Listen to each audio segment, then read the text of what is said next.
Very recently, the great Tom Hiddleston was on stage with me, and Eddie was kind enough to send in a video message, and of course, Tom has to return the favor. Here's a message from Tom Hiddleston for Eddie Redmayne. Hello, everybody. Hello, Josh, and chiefly, hello, Eddie. I hope you're having the most wonderful time in New York on Broadway doing cabaret. I've always said it's your masterpiece. I don't know if you've told Josh and the assembled group about your history with this character, but I know it's very dear to you, and it's kind of like defining. Anyway, you're magnificent. My question to you is, I was really thinking about this, what do you think is the greatest challenge you have ever faced as an actor?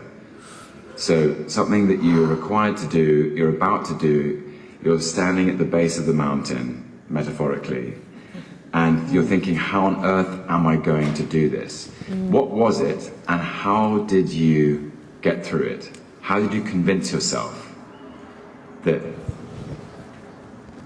you'd be okay?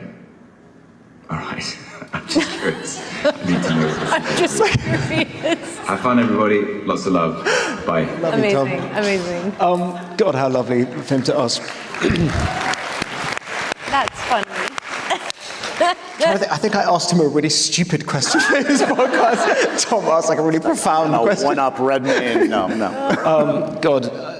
Tom and I were at school together, and we did school plays together when we were kids. It's a really good question, and the answer to it, I think, was when I did The Theory of Everything, a film about Stephen Hawking. The first the thing that scared me most about that film was portraying ALS and portraying it authentically. And I'd spent months prepping it, but the way that films work is you can't shoot chronologically. And particularly the first days of shooting Theory of Everything, we shot everything that was set in Cambridge because the students hadn't come back yet for term. So we had to do all of the scenes that was exterior shots in Cambridge in the first 2 days. And I'll never forget that in the morning of the first day of shooting, I had to start playing Stephen healthy and young, and then play him with one stick, and then in 2 different stages beyond that, when the ALS had really got a grip on him. And it was at Cambridge, which was the university I went to, and I just couldn't quite believe I was there, knowing Stephen was up the road and he came to the set. I just felt, I don't actually know how you can do this. And what happened was the night before filming, I don't know how you are with this girl, but every time I do a film, the anxiety gets so intense that night before filming, because you always start at some random scene in the middle of the arc of a character, and you can have done all this prep in a vacuum, and at some point you have to just put what's the expression, strap your colours to the mast or whatever, you have to.